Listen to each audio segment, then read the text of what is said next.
otra vez, buenas tardes, estamos y continuamos con los microconversatorios de la serie 13 razones por qué. Creemos que este día es importante señalar que en Perú hubo una persona que se suicidó utilizando unos cassettes, dejó unos cassettes y tenía 23 años de edad. Es importante entonces que cada vez hagamos más conciencia de las cosas que transmitimos o que tenemos en red y que las analicemos de una manera más racional para que cosas como estas no se den. Bien, el día de hoy tenemos como invitados al doctor Diego Zalamea. Él es PhD por la Universidad Andina Simón Bolívar, es docente a tiempo completo en la Universidad de las Américas. Tenemos al abogado Nicolás Burneo, que es abogado de la Universidad de las Américas y es coordinador académico de la Escuela de Derecho, y a la magíster Valeria Novoa, que es magíster en estudios socioambientales de Flaxo, Ecuador. Vamos a conversar hoy sobre dos capítulos esenciales de la serie que quizás son los más importantes y los detonantes de la decisión de Hannah. El capítulo 9, en donde todos los chicos asisten a una fiesta en la casa de Jessica, quien ya ha entablado una relación con Justin. En esta fiesta, Jessica es violada por Bryce. Hannah lo presencia todo desde el armario. Y el capítulo 12, donde Hannah asiste sin quererlo a una fiesta en la casa de Bryce, y ellos cuando se quedan solos, Bryce es quien la viola. Ok, entonces desde aquí tenemos varias cosas que discutir y nos gustaría irlas discutiendo con los especialistas. Para empezar, lo que queríamos saber es, cuando empieza la serie, es evidente que Jessica ya sabe lo que le pasó. Ella tenía problemas ya conductuales, ¿no? Empezó a tomar, estaba realmente mal. O sea, realmente se le notaba como súper decaída. Y era evidente que ella sabía lo que le pasó. No sé si desde el punto de vista de la conciencia, porque ella estaba en estado de embriaguez cuando esto sucedió, como si se enteró desde el punto de vista de lo que le pasó a través de los cassettes de Hannah. Entonces, y también se enteró de lo de Hannah, pero ya se le notaba mal. Sin embargo, ella decidió no decir nada. Entonces, lo que quería consultarte, Valeria, era ¿por qué crees que guardamos el silencio antes de continuar con el tema de penal? Muchas gracias. En primer lugar, agradezco la invitación y efectivamente una de las cuestiones más interesantes, digamos, sobre el análisis de la serie y en general sobre casos de la vida real es porque las víctimas de todo tipo de violencia sexual callan, o en algún sentido callamos cuando estamos frente a un hecho de este tipo. Y básicamente esto a mí me invitó a ir a investigar en términos psicológicos qué sucede con estas víctimas, que obviamente va a dar una respuesta, digamos, las ciencias de la psicología en lugar de la ciencia del derecho. Y en ese sentido he podido identificar algunas pautas que podrían ayudarnos a entender esta situación. La primera tiene que ver con el estado de shock. Cuando nosotros vemos la serie, específicamente en los capítulos 9 y 12, en la violación que comete Bryce en contra de Jessica, Jessica está en estado etílico, pero el momento en el cual hay la penetración, ella sí se da cuenta de lo que está pasando y le dice, ¿qué estás haciendo? Y aún así no se defiende. En el caso de Hannah, que vemos en el capítulo 12, la violación en el jacuzzi, Hannah tampoco reacciona físicamente. Esto se explica en términos psicológicos, y pido disculpas, no soy psicóloga, es una humilde opinión e investigación. Tiene que ver con el estado de shock. Una persona ante una violación puede reaccionar de dos maneras. La primera puede ser efectivamente gritando, pateando, intentando alejar al agresor, y la segunda puede ser totalmente pasiva, que no significa que haya una aceptación tácita con respecto al acto sexual. El otro punto con referencia al shock tiene que ver con la actitud de la persona después del abuso sexual, que puede ser de total negación, ¿no? Puede tomarse su tiempo y tal vez esto se ve mucho más evidente en el caso de Jessica, que tiene que pasar una buena cantidad de tiempo, suicidarse de Hannah Baker, que empiecen a circular los cassettes para que ella finalmente, en el último capítulo de la temporada, al parecer nos dan a entender que comenta con su padre lo que le ha sucedido. Otro punto importante tiene que ver con que la mujer tiende a responsabilizarse por la violencia sexual de la que es víctima. La sociedad también aporta en este sentido, la sociedad te responsabiliza. Hemos oído comentarios de la misma serie o en casos reales como, por ejemplo, Jessica estaba ebria. Yo no debí salir a ese sitio. Si hubiera hecho las cosas de manera distinta, esto no me habría sucedido. Tal vez soy una mujer que expresa mucha sensualidad, tal vez a través de la ropa o a través de mis actitudes. Eso no quiere decir que hay un consentimiento implícito ahí de querer de tener algún tipo de contacto sexual con todas las personas. Además, viene una cuestión bastante interesante, y es que algunas de las víctimas, la gran mayoría, entienden que si les ha sucedido esto, tal vez sean personas violables. Tal vez porque son personas que no han tenido límites de acuerdo a las estructuras sociales con respecto a cómo viven su vida sexual. Tal vez son personas que disfrutan de tener variedad de encuentros sexuales con distintas personas. Personas que expresan mucho además su sexualidad, que no viven en un modo de vida en el cual niegan ese disfrute de su sexualidad. Pero algo adicional que hay que tomar en cuenta en este caso es que estos chicos son adolescentes. Y aquí viene la cuestión de la imagen, la fama, la máscara. Los adolescentes están en un periodo de mucha incertidumbre, están formando justamente su personalidad, su identidad. De ahí que busquen de alguna manera querer, por ejemplo, dominar dentro del grupo. Esto nosotros podemos ver con Alex. Alex crea la lista para poder pertenecer en el grupo de los chicos, digamos, chéveres, populares de la escuela. También del otro lado, se va a crear la imagen de que yo soy la violada, y ahí viene el siguiente punto. Muchas mujeres callan estas situaciones porque no quieren quedar bajo la imagen ante la sociedad de haber sido la persona violada, la persona abusada. Obviamente lo que ya se topó en otro conversatorio que tiene que ver con la naturalización de la violencia, sí, que estamos acostumbrados a esto. Pero adicionalmente, y aquí mis colegas penalistas y procesalistas seguramente nos podrán aportar mucho, porque tiene que ver con el proceso judicial. Las víctimas tienen esta tendencia, digamos, a querer evitar toda la cuestión emocional que se va a desatar frente a un proceso de este tipo. No es una cuestión de poner la denuncia y esperar a que haya la sentencia. Tú tienes que someterte a un examen médico legal, el cual resulta una nueva, posiblemente como una nueva transgresión hacia el cuerpo, ¿no? Tiene que ver además con los tratamientos médicos que te dan cuando te sucede alguna cuestión de este tipo para evitar alguna cuestión con enfermedades, con un posible embarazo y cuestiones así. El tratamiento médico para una violación no es humanizado, no es humanizado. Y finalmente, en muchos casos, el sistema judicial se vuelve perverso, no solo porque vuelves a tomar contacto con tu victimario, sino que muchas veces el victimario usa herramientas legales adicionales para volver el proceso en tu contra. Entonces, estas serían algunas de las razones psicológicas, digamos, en síntesis, que podrían incidir en que las víctimas de violencia sexual guarden silencio y no denuncien estos casos. Gracias, Vale, qué interesante. Sí, puede ser, ¿no? O sea, cuando nosotros nos preguntamos por qué se callan, puede ser que no quieran someterse a todo este tipo de cosas. Pero bueno, entonces clarificando un poco. A ver, Nico, verás, claramente se entiende que hay una violación por parte de Bryce. ¿Qué estaría haciendo Hannah en ese momento cuando está en el closet? ¿Estaría siendo cómplice o estaría siendo testigo? ¿Qué es la violación? ¿Cuál es el papel de ella frente a esto? Si es que ella tiene alguna responsabilidad de no haber denunciado, de qué pasó, eso, por favor.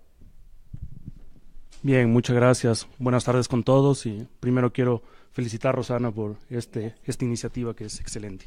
Bien, primero debemos decir que las dos conductas de Bryce, tanto con Jessica como con Hannah, tanto en el capítulo 9 como en el capítulo 12, se enmarcan en un tipo penal que es la violación, ¿no? Hay un acceso carnal en contra de la voluntad de las dos personas. En el caso de la violación de Jessica, la pregunta que tú tienes, ¿cuál fue el papel de Hannah en ese momento? Hannah simplemente llega a ser un testigo del cometimiento de un ilícito, de una violación. Pero no dijo nada. No dijo nada, pero ella tampoco tiene la obligación legal de denunciar. El Código Orgánico Integral Penal nos establece cuáles son las personas que tienen una obligación de denunciar. Y son las personas que tienen, por ejemplo, los profesionales de la salud que conocen sobre el cometimiento de un ilícito, los profesionales de la educación y las personas que están en una posición de garante, quizás frente a otras personas, ¿no? Pero nosotros, los ciudadanos comunes, no tenemos la obligación de denunciar. Sin embargo, el silencio tampoco es el acto más responsable frente a la sociedad y frente a uno mismo. Yo quiero decir aquí que un acto de silencio en este tipo de delitos, en una violación, en un tema de un delito sexual, es una irresponsabilidad con uno mismo y con la sociedad. ¿Por qué? Si es que Jessica o Hannah o alguna otra persona que conocía sobre el cometimiento de este delito denunciaba la violación a Jessica, Bryce iba a estar procesado y quizás sentenciado por este cometimiento, por esta violación, y quizás no llegaba a cometer la violación en contra de Hannah en el capítulo 12. Yeah. Entonces, y vemos que el detonante para el suicidio de Hannah es esta violación, más los otros 12 circunstancias que provocan, pero el detonante realmente, el hecho más fuerte que le pasa a Hannah es la violación. Si ella hubiese, o cualquiera de ellos hubiese denunciado, se hubiese iniciado un proceso en contra de Bryce y él hubiese estado quizás en la cárcel, quizás alejado de la sociedad, quizás dentro de un proceso, pero no hubiese estado cerca de Hannah y no hubiese habido esta violación. Yo quiero topar un tema súper importante que topó Valeria, y es este tema de la revictimización en los delitos sexuales. ¿Qué es lo que sucede en el proceso? Antes de topar lo que sucede con Jessica y lo que sucede con Hannah, quisiera comentarles, en alguna ocasión, en un par de audiencias que tuve sobre delitos sexuales, afuera de la sala de audiencias, las dos víctimas en los dos procesos distintos, que decían: yo quiero ingresar a la sala de audiencias, yo quiero verlo a mi agresor sexual, yo quiero ver cuál es la resolución en contra de esa persona, yo quiero participar en este proceso. Pero eso afuera de la sala de audiencias. El momento en que ellas ingresan a la sala de audiencias y se sientan al frente de su agresor sexual, estallaron en llanto y en desesperación. Porque ese es el choque de la revictimización, es volver a vivir y volver a sufrir sobre un abuso sexual, sobre una violación o sobre cualquier delito sexual. Entonces, ese es el efecto que le genera a una persona. ¿Cuál es la responsabilidad de Hannah frente al hecho de Jessica? Ninguno. No hay responsabilidad penal por el tema. Gracias, Nico. Luego vamos a hablar sobre el tema de si existió o no solidaridad femenina, porque obviamente, si es que una mujer ve que le están violando a otra mujer, queda la pregunta de si existe solidaridad, pero eso ya lo vamos a ver después cuando veamos todas el resto de connotaciones. A ver, Dieguito, una pregunta aquí. Esto yo me pregunté cuando vi la serie y yo dije, bueno, ¿cómo será en tema penal? Pero uno tiene los cassettes. Los cassettes, verás que la persona que hizo los cassettes murió. Los cassettes pueden ser prueba para probar el cometimiento del delito de la violación de Jessica, tanto si ella no quiere denunciar que le violaron, y pueden también ser una prueba para el delito que cometió Bryce contra Hannah, porque ya no hay con quién probar, básicamente. Y luego, cuando Clay le graba en el lado B del cassette 13, él graba y graba una confesión donde el Bryce dice, sí, no explícitamente dice yo le violé, pero se entiende, porque él dice todas las mujeres quieren, siempre quieren, tú no sabes porque nunca has tenido sexo, pero todas las mujeres se desesperan porque yo les toque, básicamente. Entonces, no dice expresamente, pero da a entender que aunque ella no hubiera querido, él sí lo hizo. Entonces, esto desde el punto de vista penal probatorio, o sea, sería material que sirviera en un proceso penal para inculpar dentro del Ecuador a Bryce. Ok, mira, este tema es fundamental. Hay cosas que no hemos entendido como sociedad y no somos capaces de discutir. En esto nos da mucho ejemplo el mundo anglosajón. ¿Por qué? Porque el mundo anglosajón se ha dado cuenta de que el fijar normas entendidas estas como reglas para los que son juristas, para los que no, pues que te digan exactamente así van a ser las cosas. A priori, desde atrás de un escritorio de un legislador, es bastante sencillo. Claro. Pero en la vida práctica siempre te encuentras con que el juez que conoce el caso está en mejores condiciones para resolver. Uh-huh. Yo sé que este rato lo que voy a decir causa muchísima molestia. ¿Por qué? Porque en esta época, en especial en nuestro país, esta posibilidad de tomar decisiones por parte de los jueces ha llevado a atrocidades. Se han dado fallos simplemente absurdos, o sea, casos de peculado por 3 meses de prisión, o sea que por más que le diga a Nicolás que sume, reste, multiplique y divida, no me va a poder explicar cómo diablos se llegó a esa decisión. Pero, o sea, a ver, eso no es problema del sistema. Eso es problema de injerencia en el sistema. Así que si pensamos en esto, llegamos a estos problemas. ¿Por qué? Porque, por ejemplo, en el mundo anglosajón hay cosas y excepciones que vienen muy bien al caso. ¿Qué hago con...? O sea, la regla es, mira, por ejemplo, hay reglas muy claras. Para que esto se aprueba, tú tienes que estar aquí y yo poder debatir contigo, porque si no, no hay contradicción y la Constitución dice que si no puedo contradecir la prueba, pues no es prueba nomás. Yeah. Pero ¿qué pasa si la persona muere? Ese testimonio que dio justo antes de morir, ¿se va a oír o no? Obviamente, que esto no se construye en una ley diciendo el legislador, oiga, las personas que mueren van... No, esto es una creación jurisprudencial. En todas partes del mundo los jueces se encuentran y se toman decisiones. Lamentablemente, nuestras altas cortes no se han caracterizado por dar luces y guías en estos temas. Generalmente, si te sacan jurisprudencias, hay... Triple reiteración, sí, pero hay también triple de contradicción. O sea, no se crean estándares y esto no ayuda al progreso, al progreso legal. Entonces, en el primer video sucede eso. O sea, a ver, sí, no es nada más que un testimonio dado por un medio audiovisual. Y, por ejemplo, en el mundo anglosajón te diría que sí. En el Ecuador, ¿hay una norma? No hay una norma. Más es un testimonio de las personas. Ahí es cuando deberíamos entrar a debatir. ¿Qué queremos como sociedad? ¿Qué hacemos en estos casos? Ese es el punto trascendente en este tema. Y se ve de igual manera en el segundo caso, en los segundos temas de los cassettes. ¿Qué pasa con las grabaciones en general? Las grabaciones ha sido uno de los temas más conflictivos y más duros. Conversábamos contigo hace unos días este tema. A ver, hubo un caso que espeluznó al Ecuador y que hizo cambiar la ley.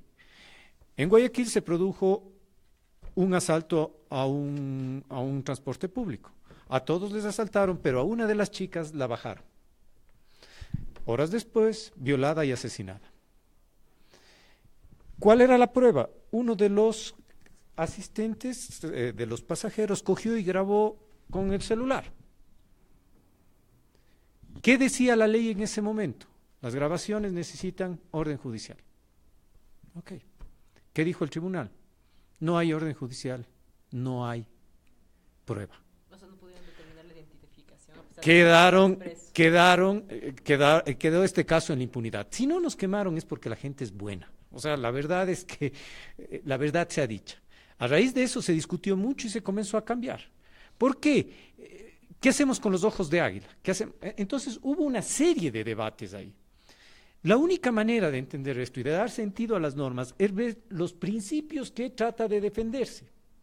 A ver, atrás de esa norma hay un principio. Yo como policía no puedo sembrar cámaras escondidas en tu casa, peor en tu cuarto, porque tu intimidad estaría seriamente violada.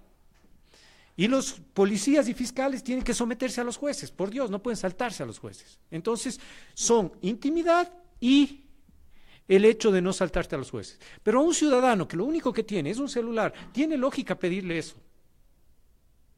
Entonces, a raíz de eso, comenzó una serie de debates que terminó en reformas. Ahora decimos al menos lo que es coincidencial, no una grabación a esto, sino como un ojo de águila, una cámara de seguridad. Yo asalto abajo de eso, ok.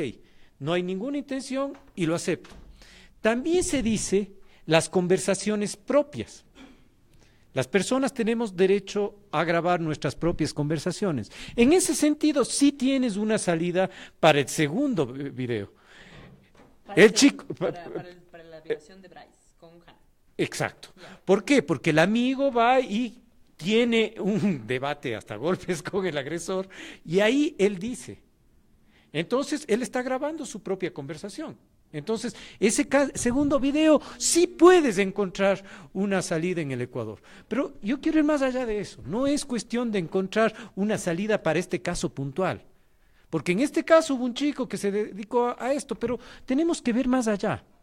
Si comenzamos a entender las leyes, las normas, desde los principios, y esto es jurídico para quienes son abogados, no voy a entrar en ese debate porque hay mucha gente que no es abogada en este caso, pero si es que no hacemos este esfuerzo y no hacemos el esfuerzo de ver que las leyes tienen que ser desarrolladas en base a las decisiones judiciales, siempre nos van a quedar cortas. Y en este tema es tremendo los problemas. Por ejemplo, te doy otro caso.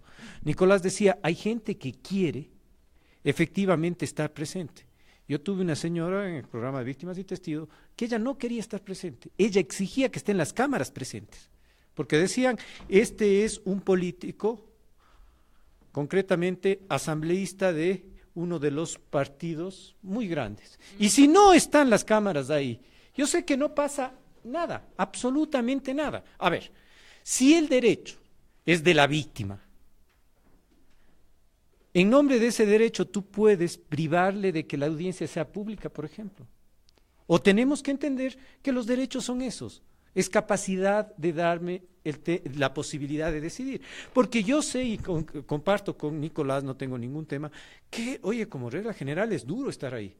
Pero ¿te imaginas lo duro que hubiese sido para esa víctima, a pesar de que se quebró ahí adentro? El trauma que hubiese sido que la justicia le diga, no, usted no puede entrar. Uy, ¿quiénes somos nosotros para decirles esto a las víctimas? ¿Somos dueños? ¿Tenemos poder? ¿O es la víctima quien tiene que hacer? ¿Cuál es la imagen de ser humano que queremos? ¿Queremos un Estado paternalista que nos dice hasta dónde queremos llegar o queremos ver personas mayores de edad? Por supuesto, si son mayores de edad, claro, o sea, si no, obviamente no tendría un punto. Entonces, todas estas complejidades en estos casos de delitos sexuales toman especiales matices y nos deben hacer reflexionar más allá de la mera película y más allá de los delitos en particular. Nos ponen frente a frente a los límites que tiene nuestro sistema de derecho. Gracias, Dieguito. Bueno, con respecto a eso, para seguir conversando un poco de la violación, no sé, ¿qué tendrías que decir sobre el sistema judicial? Ya Diego nos ha dicho que en evidencia no serían, o sea, serían válidos los 2 primeros cassettes, pero como una cuestión súper forzada. En estricto sentido, no. En este momento, decirte que hay una norma que te permite acceder a eso, no. Pero yo creo que ahí viene el debate de los jueces. Yo creería que es hora de abrir ese debate y que debería llevar a la consecuencia contraria, que es, dados los valores en juego, poder ponderar y poder llegar a eso. O sea que cuando los papás se enteran, ¿ustedes creen que los papás pudieran ejercer este derecho y como víctimas presentar esto ante la justicia, supongamos aquí en la fiscalía, y la fiscalía en ese momento va a tener que debatir? ¿O va a tener que decidir? ¿Qué decidiría? ¿Tú qué creerías? Gracias. Gracias, Rosana. Yo quería acotar un par de temas más sobre el tema probatorio. Yo creo que en el primer caso, en la violación de Jessica, bueno, por lo menos tenemos la víctima que podría acudir, ¿no? Pero el audio no quizás, quiere. Claro, pero no quiere hasta ahora, pero ya al finalizar la primera parte de la serie, vemos cómo ya quiere empezar a acceder a la justicia, ¿no? Ya comenta con su padre y va a acceder a la justicia en algún momento. ¿Sí? Pero espera. Ya, es que espera. Ella es menor de edad. Ajá. Y ahí me viene otra pregunta. Ella es menor de edad. Supongamos que fuera aquí el caso. Uh-huh. Y ella fuera menor de edad y el papá se entera, ¿el papá pudiera ejercer en representación de ella el derecho para denunciar un acto que es tan personal de ella en este caso? Según la legislación ecuatoriana, cualquier persona que conoce sobre el cometimiento del delito tiene facultades de denunciar el delito. Yeah. Entonces, claro, nosotros tenemos aquí algunos audios de Hanna y tenemos quizás la denuncia de él. Estas son las noticias crímenes. Con esto es suficiente para la Fiscalía para iniciar un proceso de investigación. Hay la noticia sobre el cometimiento de una infracción, de un delito, y con eso podemos empezar la investigación. Luego sí, vamos a ver si es que logramos llegar a una etapa de juicio con estos elementos. En el caso de Jessica, tenemos ya a ella como víctima, lo tenemos también al novio que pudo ver, a Justin, que pudo ver o pudo presenciar un poco del tema del delito que se cometió, podría servirnos como testigo, pero a mí en los dos casos me queda una duda sobre una de las pruebas fundamentales en un delito de violación, y es el examen médico ginecológico. Sí, ese justo. Sin el examen médico ginecológico es muy difícil ya probar que hubo una violación. Te iba a preguntar, o sea, uno puede construir el caso a partir de elementos que dijeran, tengo el testimonio de Justin, tengo los cassettes, que bueno, los cassettes ya que difícilmente, pero bueno, tengo los cassettes, y con eso pudiera yo construir sin el examen médico legal de ni Jessica porque ella no quiere, ni de Hannah porque no está viva. Yo creo que en una justicia ecuatoriana penalmente aceptable en materia penal, no se podría juzgar a una persona sin esa prueba madre. O sea, el examen médico ginecológico es fundamental. El testimonio, la prueba testimonial es muy débil en un proceso penal. ¿Por qué? Porque en materia penal tú para sancionar a una persona necesitas absoluta certeza de la culpabilidad. Y yo sin la prueba ginecológica puedo determinar y puedo inducir a los jueces a que hay no hay certeza, a que hay una duda razonable. ¿Sí? Sobre la violación de Hannah, Justin luego va el otro chico luego va y confronta a Bryce y le dice, le graba cómo él confiesa que sí, yo le violé. Bueno, la autoincriminación en el Ecuador es inconstitucional. Tampoco podríamos usarlo como prueba. Yo no me puedo autoincriminar. La fiscalía tiene que probar en contra mío el cometimiento de una infracción. Mi testimonio como culpable no es constitucional, sería rechazado como prueba. Ya, pues, pero entonces ahí estamos complicados, o sea, mejor dicho, la impunidad para el Bryce. ¿No estás de acuerdo? ¿Tú crees que sí tú crees que sí sería punible? Porque verás, esto es importante, porque aquí surge otra cosa. No solamente sabía los que escucharon los cassettes, que son un montón. También sabía el orientador. El orientador al final, pero si Hannah por poco le dice ya me violó y yo en serio ya necesito ayuda, pero él no hace nada. Y él, verás que tú dijiste que tenía el deber jurídico de denunciar, porque es orientador. El orientador. Claro que sí. Ya, entonces ¿tú crees que con toda esta materia sí sería punible? A ver, en el Ecuador tenemos un caso que es paradigmático y que está punido. Ya. Y que es mucho más impactante que este. De hecho, la serie se queda muy corta a la riqueza de la realidad. Voy a dar el nombre porque las víctimas se lo merecen en este caso. Ha sido una lucha de ellas muy, muy intensa, tenaz. Estoy hablando del caso de Gabriela Díaz. Ok, ahí las víctimas nos dieron una cachetada al sistema de justicia como tal. Y hablo en primera persona porque era parte del sistema de justicia en ese momento.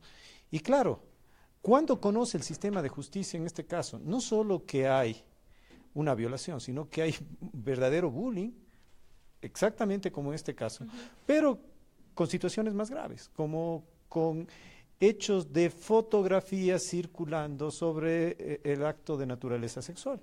En sus redes sociales y demás. Al menos se ha determinado que entre el vínculo de amigos había este tema. Y claro, cuando la justicia toma y comienza a actuar, porque hay dos momentos de la justicia, una muy lenta y que fue motivo de vergüenza, pero hay un segundo momento en que la justicia sale por sus fueros y lleva este tema en serio.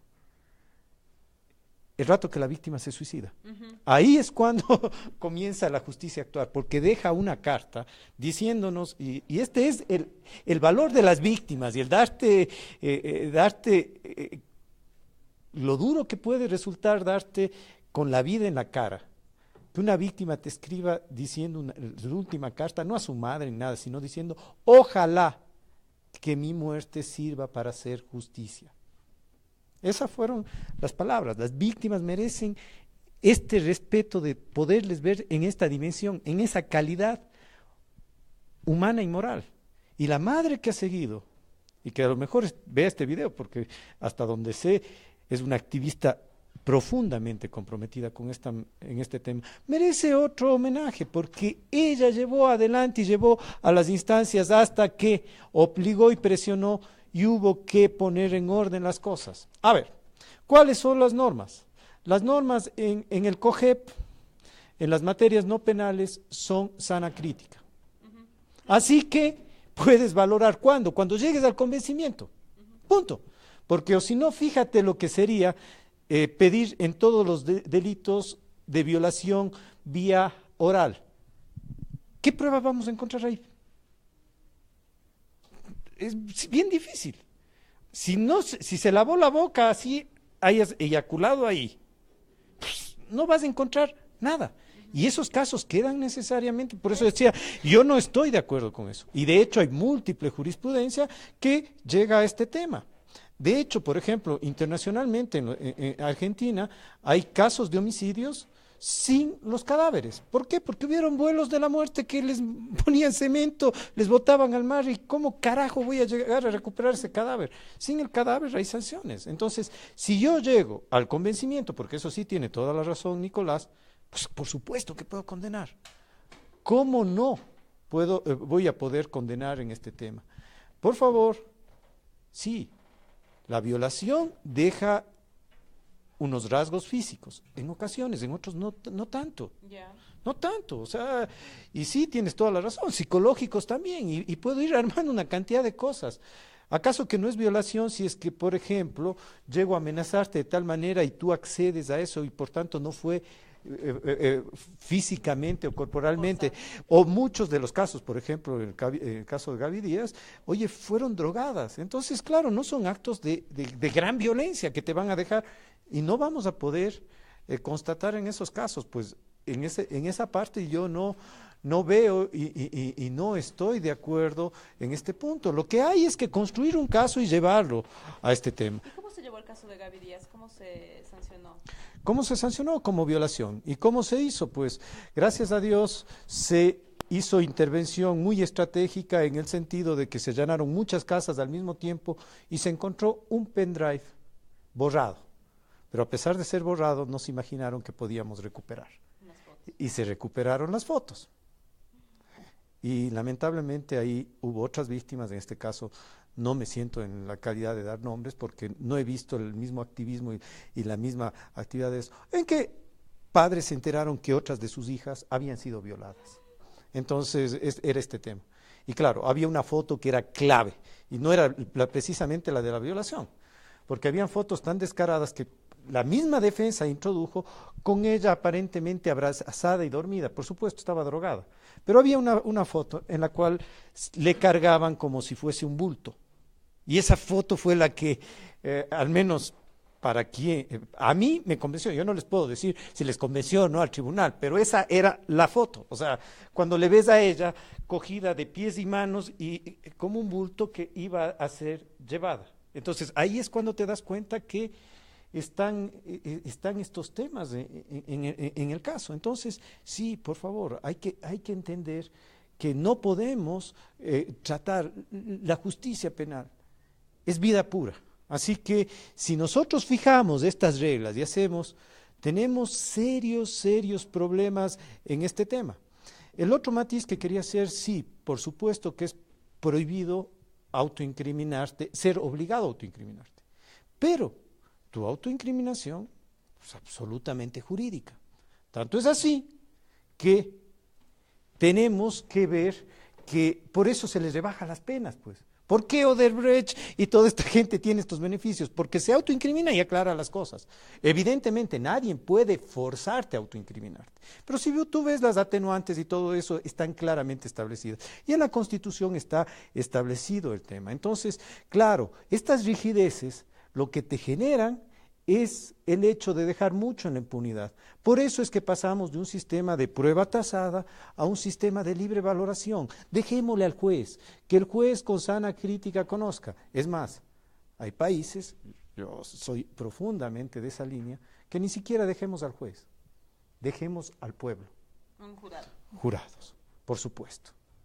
El pueblo tiene que decidir. Obviamente, no puede decidir. Creo que ¿es culpable o no es culpable? A mí me importa un carajo lo que usted crea. La pregunta que usted tiene que hacerse, y eso es que instruir tanto a los jueces como a los jurados, es la misma. ¿Cree que hay duda razonable? Si la respuesta es sí, absuelva. Si la respuesta es no, no cabe duda razonable, condene. Y para eso tenemos muchos mejores referentes. No podemos creer que la vida misma se puede sistematizar en pruebas tasadas. Eso, gracias a Dios, hemos superado. Es cierto que el COIP tiene un gravísimo problema. No te dice sana crítica, no hay, búsquenla y no hay. No hay ningún sistema. Hay un artículo que te habla sobre la valoración de la prueba. ¿Quién escribió eso? No sabe de valoración de la prueba. ¿Por qué? Porque si ven y revisan ese artículo, es la admisibilidad de la prueba. Te habla de la prueba ilegítima. Si es ilegítima, no es que le vas a valorar, no es prueba nomás. O sea, no hay. Entonces, ahí tienes estos matices. Yo creo que especialmente en estos delitos sexuales, y más allá de que yo crea, el tema es que, por ejemplo, si vas a países avanzados, a países, por ejemplo, para entrar en español, muy sencillo ver las reglas de valoración de la prueba de Puerto Rico, específicamente te dicen que para delitos sexuales no se necesitan este tipo de valoraciones. ¿Por qué? Porque exigir este tipo de valoraciones es dejar gran cantidad de casos en impunidad. Por ejemplo, el segundo caso de Hanna que hablábamos hace un segundo. ¿Qué examen vas a poderle hacer a una chica que ya estaba hace meses y que después se decide a valorar? Esa es la justicia que queremos. Entonces, tenemos que pensar realmente como sociedad qué es lo que queremos y las exigencias que tomemos. No es, por favor, y reconozco que no es mi posición mayoritaria, sé que incluso mayoritariamente están con Nicolás en el tema, pero sí quería poner una crítica porque aceptar esos temas, aceptar estos puntos, deshumanizan a la justicia. Y el tema de la justicia penal, antes que nada, es profundamente humano. Muchas gracias, Dieguito. A ver, con respecto a lo de los jurados, antes de continuar con este tema, yo no sé, pero la verdad soy muy crítica desde el caso O.J. Simpson. Ese uno.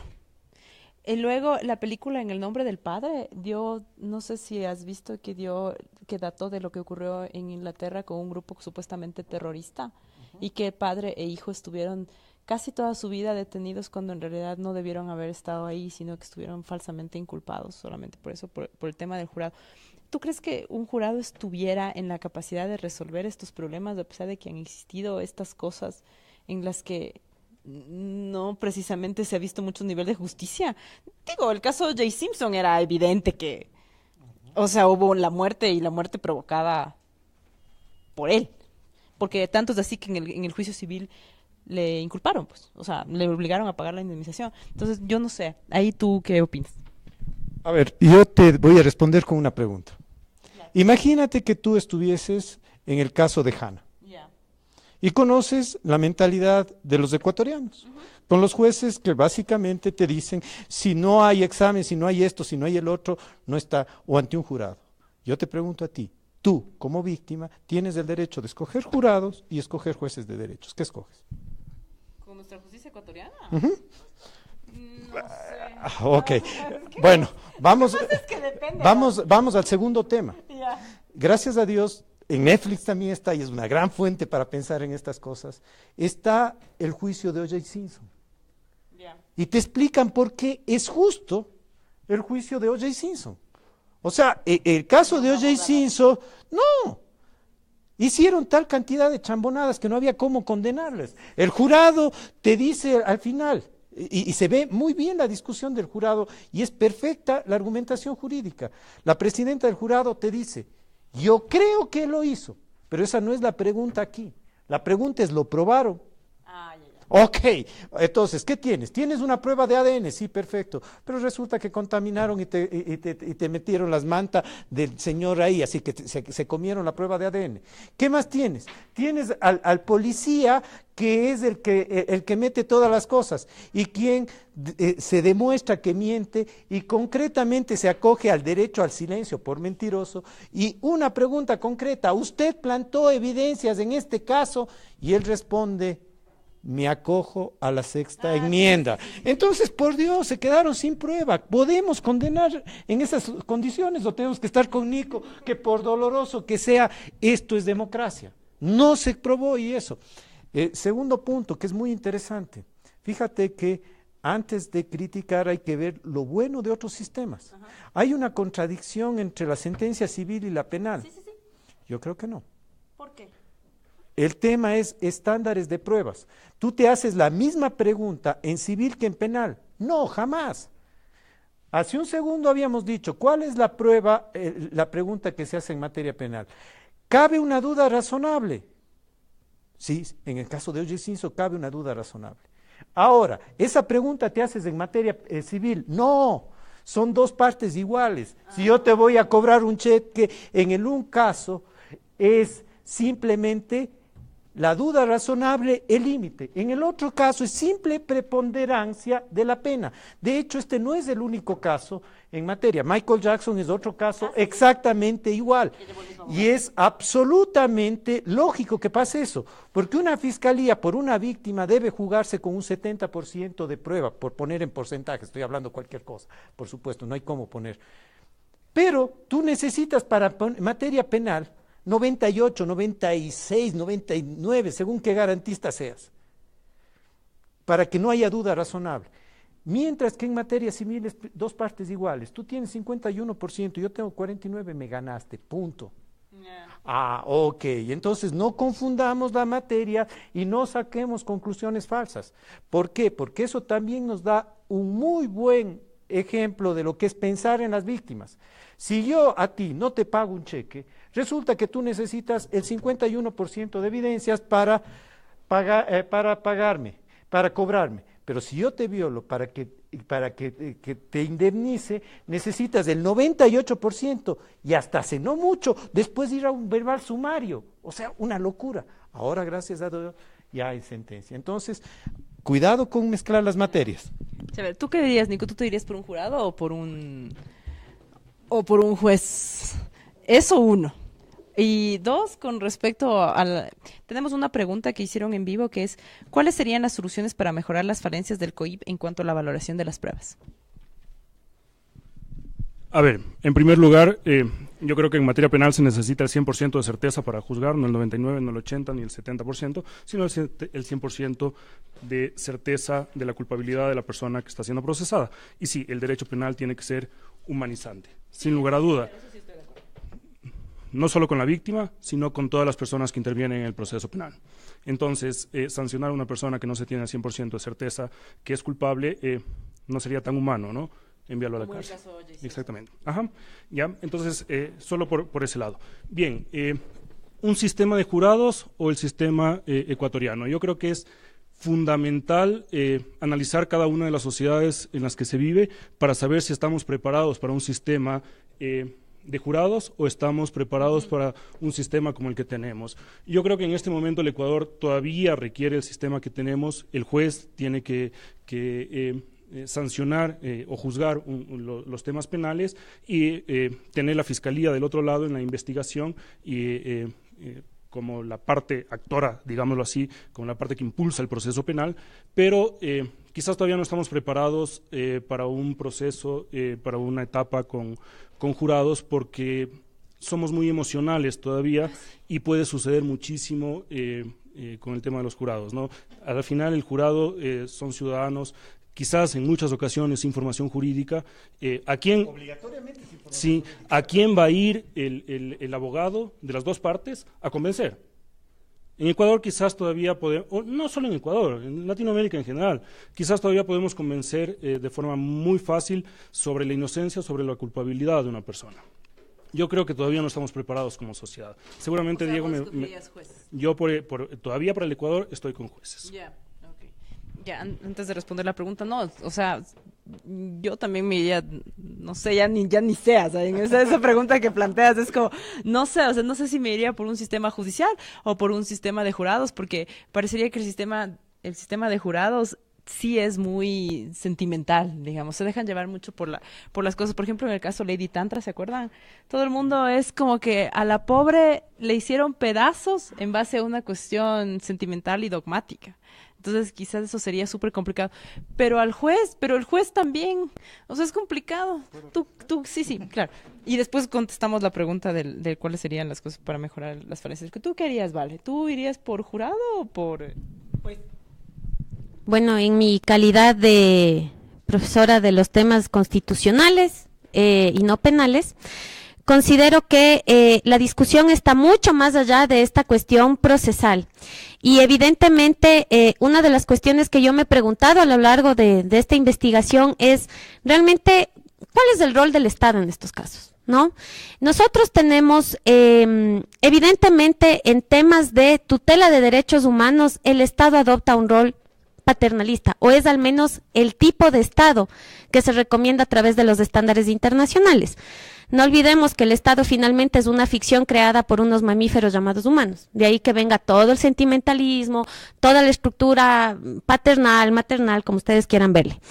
Pero una de las cuestiones que a mí más me llaman la atención es encontrar en el análisis constitucional que evidentemente el Estado reconoce que va a proteger y que va a desarrollar todo lo que son sistemas de tutela de tutela cuando se den casos de violencia física, de violencia psicológica contra menores de edad, contra adolescentes y en general contra todo tipo de persona. Pero además de esto, yo quise hacer la investigación de los efectos de la política pública en estos temas. Y efectivamente me encontré con que hay instrumentos de políticas públicas, lo ha desarrollado el Estado, seguramente a través de consultorías, pero definitivamente encontrar indicadores de respuesta efectiva dentro de las metas que se ha propuesto el Estado, yo no logré encontrar. De ahí que la decisión que yo tomé frente a esta situación fue ir a investigar los estándares internacionales a nivel del Sistema Interamericano de Derechos Humanos y puntualmente ver cuáles son las recomendaciones que se hacen en el ámbito judicial y procesal a los estados para manejar estos casos. Y ahí yo me encontré con que una de las cuestiones que más se repiten, digamos, dentro de los estándares internacionales tiene que ver con la debida diligencia. Es decir, que no solamente haya la respuesta judicial, que no solamente haya el acceso a denunciar, eso no es una garantía completa, sino la debida diligencia y además la capacitación en el debido manejo de los funcionarios públicos de este tipo de casos, ¿sí?, que tienen que ver con una connotación de especialidad distinta a cualquier tratamiento de otro tipo de delito, más aún cuando las víctimas son niños o adolescentes.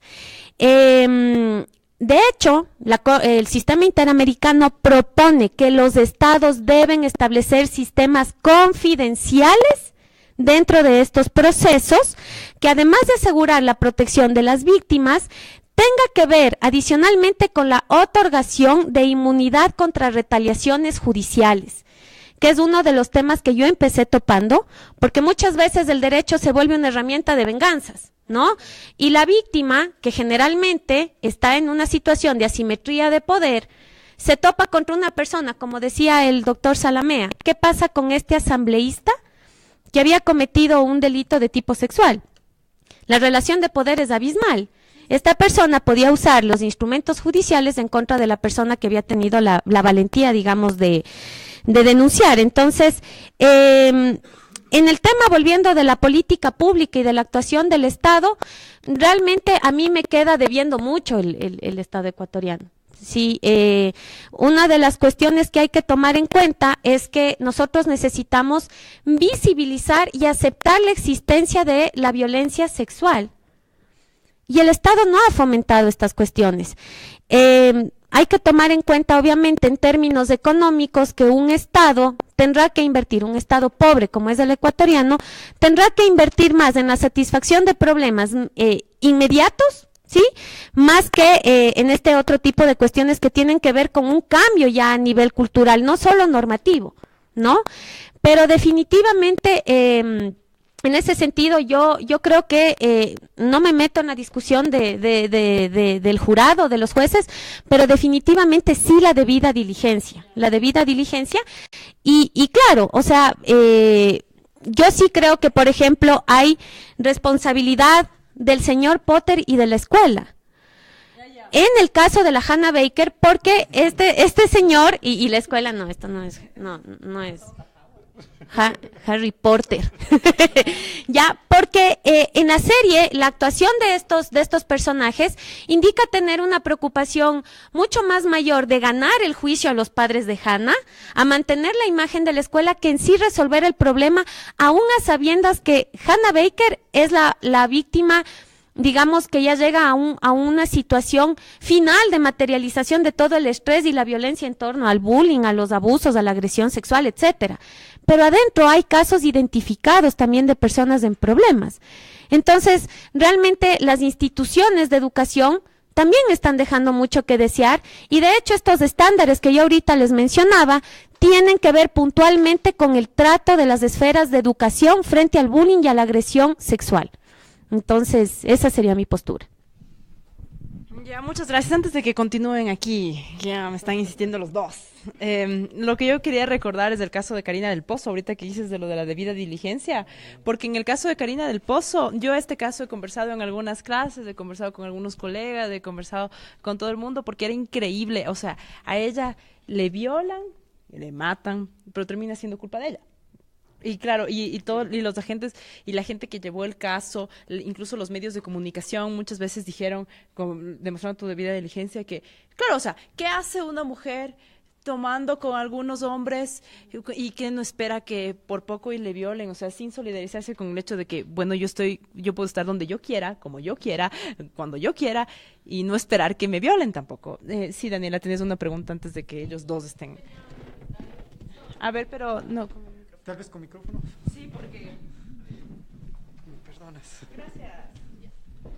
Yo tenía un comentario justamente respecto al caso Karina del Pozo en la discusión de si el jurado o los jueces. Entonces nosotros podemos criticar mucho al jurado justamente por la falta de conocimientos o por poder ser influenciables o emocionales, pero ¿qué pasa en casos como Karina del Pozo, donde no sé hace cuántos años fue, uno estaba seguro que ellos eran culpables y que le violaron y que le hicieron todo lo que le hicieron, y que hace unos meses sale uno de los acusados diciendo: yo no fui culpable, yo no soy culpable, yo quiero que se revise mi sentencia? Entonces, volvemos al punto de la valoración de la prueba y de todo el peso mediático y de la sociedad que hubo en ese caso, que donde tal vez, porque ya queda la duda, se genera la duda, si los jueces fallaron como debían fallar, o si simplemente fue la presión social la que los hizo fallar de esa manera. Y ahí también me planteo, ¿qué es mejor en un caso como esos? El jurado o el juez, si nos da igual y los dos tienen los mismos conflictos. Y otro caso también que vale la pena recordar es el caso de las argentinas en Montañita. También fue igualito. O sea, ¿por qué están dos chicas solas? Mujeres que van solas por Montañita en Latinoamérica, ¿qué esperan que les pase? O sea, pero sí, más bien den gracias a Dios que no les pasó algo más grave antes. O sea, por poco, ahí sí. A ver, vean, el tema para mí es sencillo. A ver, pensemos en la función judicial y pensemos en el promedio de la sociedad ecuatoriana.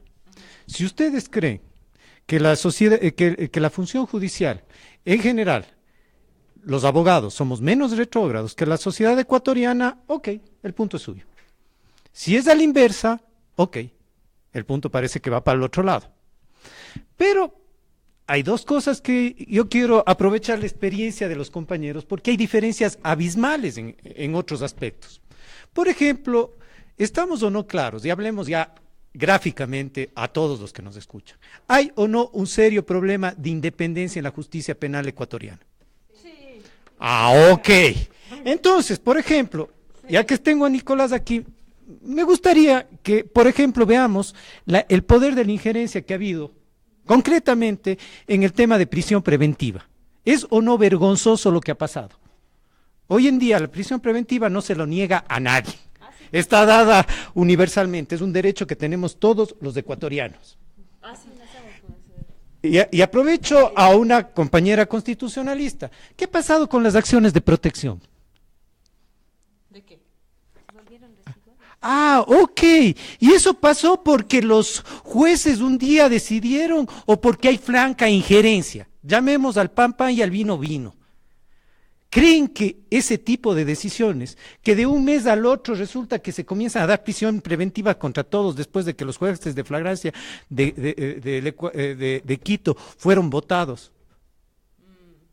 y después de una sabatina, concretamente, o que hubo instrucciones a los jueces del país diciendo no más acciones de protección. Si hubiesen habido jurados, habría cómo hacer eso. ¿Cómo les amenazamos? ¿Cómo les chantajeamos? ¿Es o no una garantía ciudadana? Cuando uno tiene déficits democráticos, la solución, así nos cueste, es esa, ver los sistemas más democráticos. ¿Qué es lo que nos duele a los abogados? Lo que nos duele, y hay que decir con carta cabal, es que se nos cae el aura. Ya no somos los únicos que sabemos sobre el tema. Claro que es muy cómodo poder decir y comerle a la gente que somos los únicos especialistas. Pero señores, a un juez hay o no que convencerle. Y lo que vamos a convencerle es si Hanna fue violada o no fue violada. Punto. Eso es lo que le vamos a convencer. No necesitamos darle el derecho penal del enemigo. Por supuesto. O sea, a ver, entonces, sí. Nos es incómodos a los abogados, totalmente de acuerdo. Pero en este momento histórico, con la crisis que estamos por vivir, de 6 meses, de aquí a 6 meses, estoy seguro que muchos de los que hoy día no creen van a estar cambiando de posiciones, porque la crisis que se viene en el sistema de justicia parece acelerada, porque ya se ha visto cosas extremadamente graves. Entonces, cuando uno tiene cosas así, puede tomar 2 opciones, decir, los malos son ahora los que hicieron esto, o pensar en temas más estructurales. Como ciudadanos, ¿nos es o no una mejor garantía este tema? Si yo fuese víctima, porque por Dios, pensemos en que si yo fuese un procesado, si yo fuese víctima, ¿qué me daría más garantías? ¿El un sistema o el otro? El derecho penal. Queremos y nos gusta ver siempre para Juan Pueblo, no es así. El derecho penal nos es aplicable para todos. El rato que menos pensemos podemos estar en la una silla o en la otra. Y ahí es cuando uno comienza a cambiar y dice, oye, a lo mejor a mí sí me gustaría que me juzguen mis iguales. Entonces, esa es otra manera de ver las cosas. Nico, tú querías decir algo que ya estaban insistiendo aquí los dos. Muchas gracias. La Dani nos hizo una pregunta súper interesante sobre el tema Karina del Pozo, y en lo que también podemos conversar un poquito más sobre el tema judicial o de jurados. Yo tuve la oportunidad de estar en la primera audiencia de formulación de cargo del caso de Karina del Pozo. Trabajaba en la unidad en ese momento y pude estar presente en la audiencia de Karina del Pozo. Previo a la audiencia hubo muchas noticias sobre el tema, hubo mucha presión mediática sobre el tema y hubo mucha presión política sobre el tema. Yeah. ¿Sí? Por todos los lados, ¿no? Entonces, claro, llegan 5 chicos detenidos por el caso Karina del Pozo, que fueron las personas que supuestamente estuvieron con Karina en el momento de la violación y de la muerte, que es una violación con resultado de muerte. Y luego, claro, a los 5 chicos después llegó un ministro de Estado a la audiencia y todo lo demás, y con la presión política y con la presión mediática fue una presión preventiva para los 5 chicos inmediatamente. Después, ya cuando llegamos a la etapa del dictamen fiscal, salen 2 de los chicos y son sentenciados luego en juicio 3 de los chicos. Y hoy en día uno de ellos, el señor Piña, nos está diciendo que él no es culpable y que hay suficientes elementos que determinan su inocencia frente a este cometimiento de la infracción. ¿Por qué no dijo antes? Porque lo intentó probar, pero había mucha presión mediática y mucha presión política sobre el caso Karina del Pozo. Te pregunto, y les pregunto yo a ustedes, si a juristas, si a abogados, si a gente con formación jurídica se genera esa presión por los medios de comunicación, por la sociedad, por la gente, por los padres, por los amigos que están afuera de la unidad con letreros y están en los medios de comunicación, están en las noticias, están en las redes sociales, te genera esa presión para juzgar a un jurado. ¿No le puede generar más presión todavía? Yo creo que sí. Es mucho más influenciable que el juzgador. Quizás, por otro lado, y dándole un punto a favor a Diego, sí, quizás el jurado pueda sancionar o pueda dar un dictamen o una resolución frente a un caso, si es que eso no es culpable a una persona, o si es que hay duda razonable o no hay una duda razonable, porque no tiene la presión del cargo. No tiene la presión del Consejo de la Judicatura y de una sanción disciplinaria o de un error inexcusable al frente para votarlo, ¿no? Para sancionarlo y votarlo de sus funciones. Es una persona, un empresario, cualquier persona, un profesor, cualquier persona de la sociedad que se sienta ahí a escuchar el tema. Hay que analizar las dos cosas, pero yo creo que, hablando del caso Karina del Pozo, la presión mediática y social hubiese sido mucho más fuerte a un jurado que a los jueces. No, sí, eso sí de ley, o sea, eso sí yo me imagino que de ley, obvio, hubiera sido, pero una presión social increíble. Pero ahí volvemos al tema. ¿Qué pasaría con el tema de solidaridad? Que quería hablar casi, o sea, ya casi al final, verán que esto ya mismo se está acabando. Sí tenemos algunas preguntas que se han hecho en vivo que ya las vamos a contestar, por supuesto. Pero yo lo que quería ver, y ahorita que están hablando de los jurados, más allá de que se haga o no se haga en el sistema, o sea, analicemos qué pasaría en la cosa real, qué pasaría con la solidaridad femenina.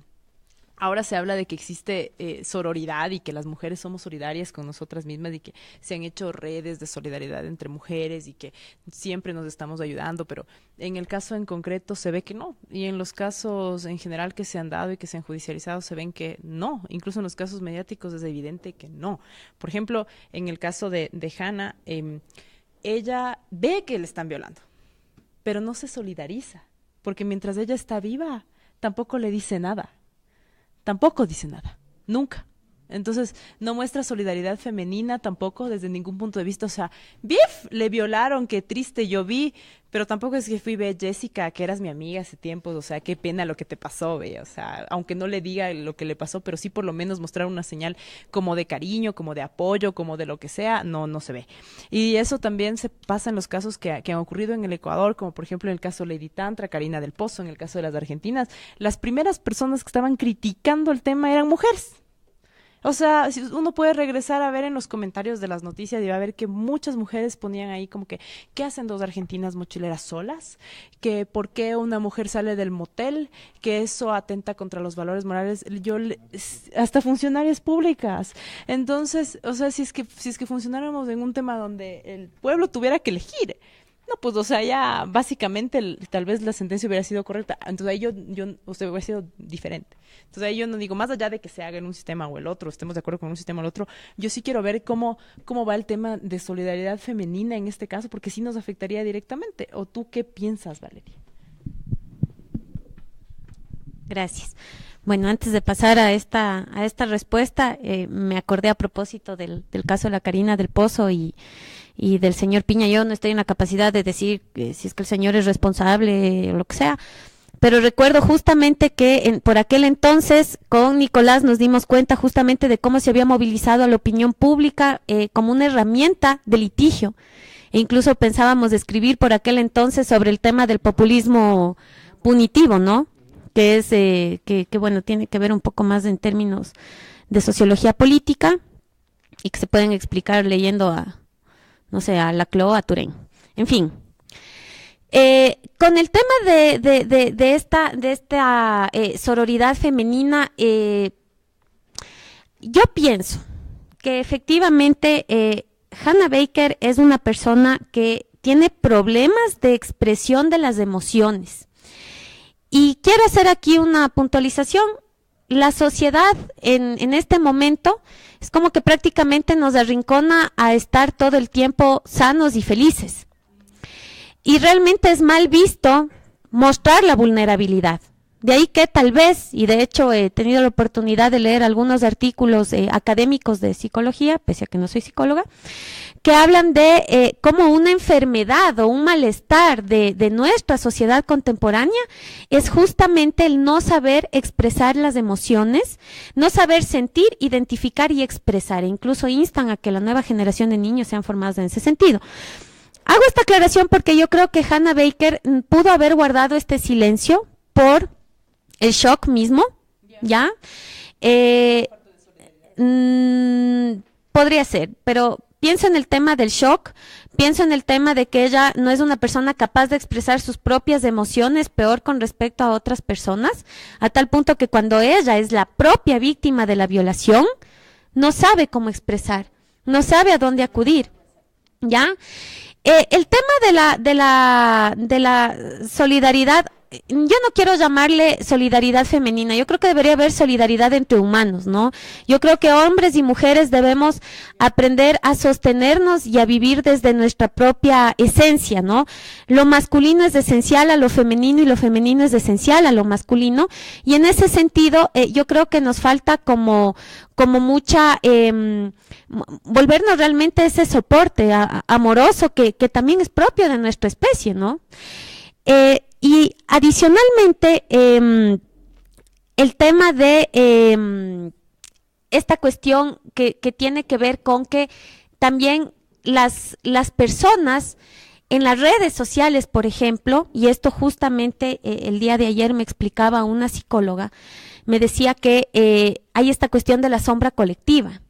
Entonces, realmente toda esta cuestión de atacar, por ejemplo, a esta señora que a mí me da vergüenza repetir la terminología, pero no sé cómo más especificar, de Lady Tantra, el acto, digamos, colectivo, es un reflejo de la sombra social.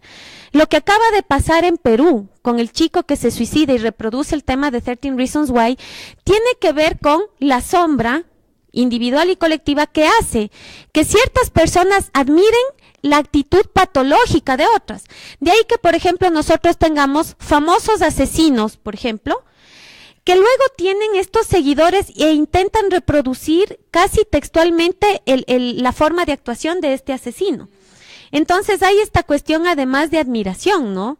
Que se podría explicar en estos términos, digamos, tal vez yo no estoy usando correctamente, pero de la sombra, o sea, de toda esta cuestión. Las noticias, me explicaba esta psicóloga, son la representación de la sombra colectiva.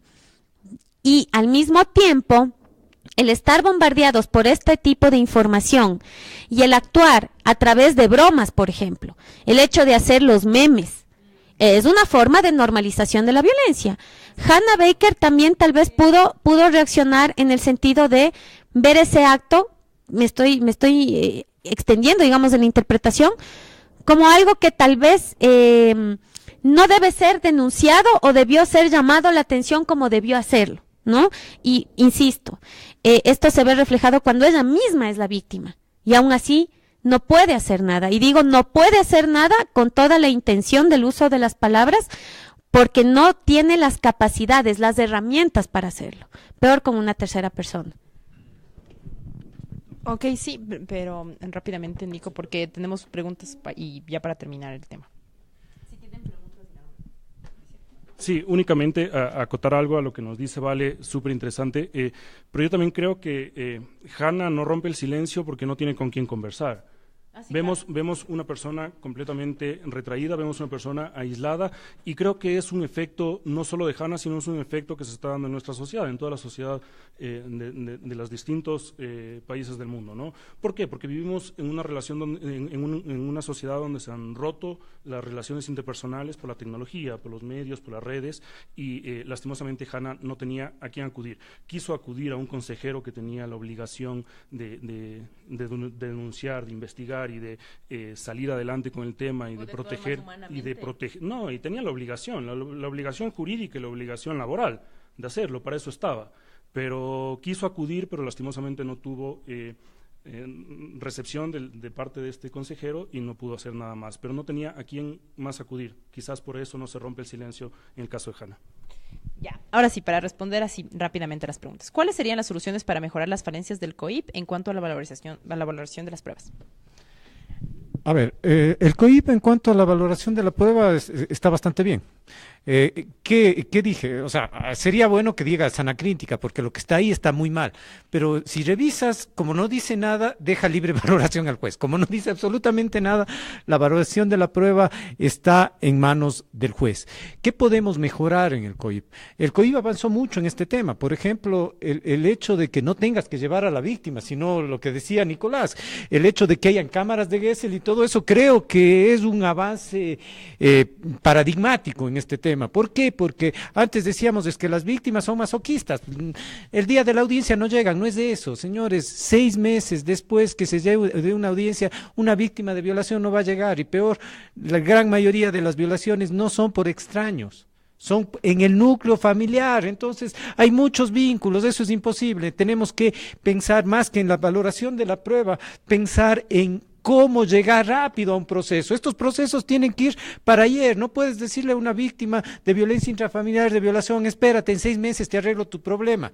Y ojalá que él no apele, porque si no, ahí sí, juetanque, ahí sí nos vamos al diablo nomás. Entonces, hay que arreglar eso, hay que arreglar las altas cortes. Por Dios, no puede ser que la Corte Nacional se demore bastante más que toda la justicia de primera instancia, porque el que quiere alargar un proceso y dejar a estas víctimas acabadas, pues las acaba. Tenemos que ver y arreglar los problemas de las altas cortes. Es impresionante. Ya la oralidad funciona y estamos funcionando en primera instancia, pero lo que pasa para arriba, eso ya es otra cosa. Entonces, ¿queremos que alguien de Loja venga a pelear en la Corte Nacional? ¿O necesitamos una sala de unificación de audiencia, de sentencias? ¿Qué quiere decir eso? Que solo cuando haya contradicción lleguemos allá, porque si no, señores, volvemos a violar la Constitución.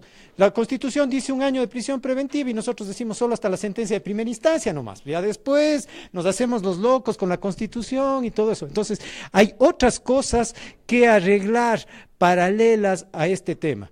Y sigo insistiendo, para mí, lo principal, para valorar bien la prueba, insisto, y pongo el mismo ejemplo de Nicolás, a ti, Nicolás, en esa audiencia, si tú hubieses sido el Piña, ¿te hubiese gustado, viéndole al ministro ahí, que sea un jurado o que sean los jueces de derecho? Así que veamos las cosas en orden. Creo que a un juez de derecho es bastante difícil decirle te despido. Y por favor, no crean que los abogados somos inmunes. Los abogados nos cuidamos bastante más.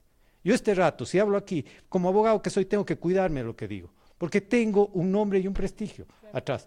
Un ciudadano común que no tiene por qué responder, que ni siquiera pone argumentos y que está en condiciones de resolver, está en mucho mejores condiciones, tiene muchos menos atámenes que nosotros.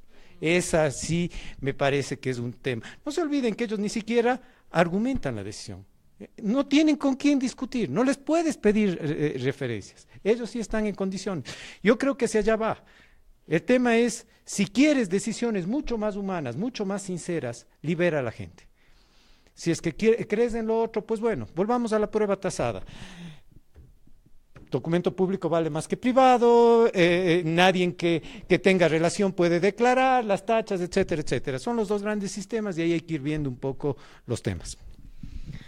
Muchas gracias, Dieguito. No sé si alguien aquí tiene una pregunta.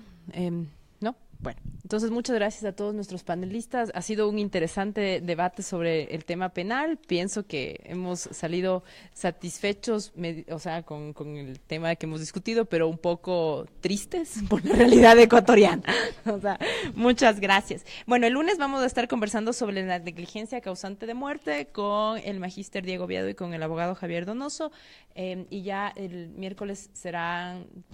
y miércoles serán nuestros últimos conversatorios sobre el tema, para el viernes tener un coloquio final ya presencial en la UDLA, que también se puede ver por redes, pero que va a estar para todas las personas que quieran o se hayan interesado por el tema de cyberbullying, sexting y demás. Entonces les damos muchas gracias a todos, a nuestros panelistas aquí, a los presentes y a las personas que nos siguen por redes, y les invitamos para el lunes. Muchas gracias.